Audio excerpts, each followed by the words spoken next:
Nora cracked my office door open far enough to pop her head through. "I need a drink. How about you?" I smiled as I closed the folder on my desk. Grabbing my handbag and sweater jacket from the nearby closed tree, I nodded. More than one, I think. We giggled our way out of the building as we compared our day's events and the people who we'd been forced to deal with. It wasn't an ideal practice to share things that went on in an investigation office, but we needed an outlet for our frustrations, or we would be sure to go mad. Besides, we were best friends since middle school, and would never betray our friendship by repeating what was said in confidence.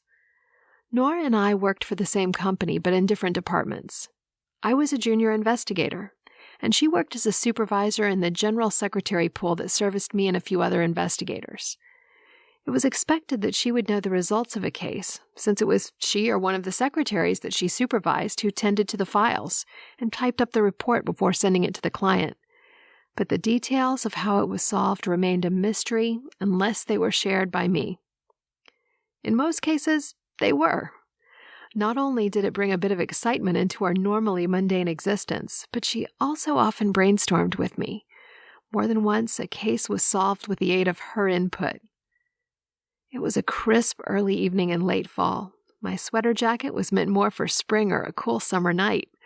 Nora and I were originally from New York, but we decided to stay in the South after college. Even though we were in Virginia, it still snowed and could still get bitter cold in the winter months. Since I wasn't a fan of winter, I'd procrastinated on dragging in my cold weather wear as long as I could. My covering barely protected me from the air that almost stung my flesh. It was a stark reminder that I'd waited as long as I could to shift wardrobes.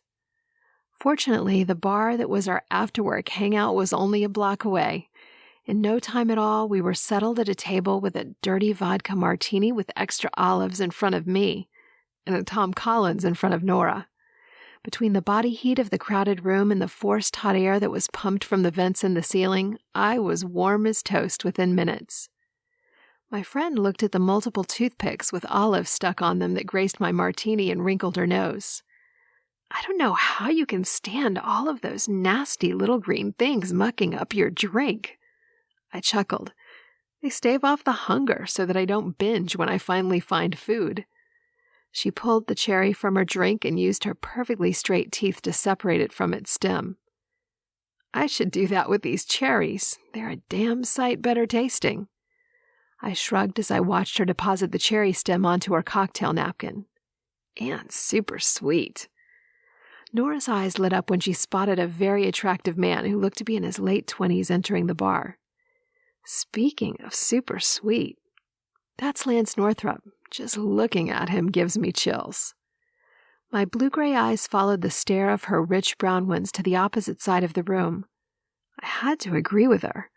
The tall, dark-haired male moving with regal grace toward the bar to order a drink was one of the best-looking guys I'd laid eyes on, ever.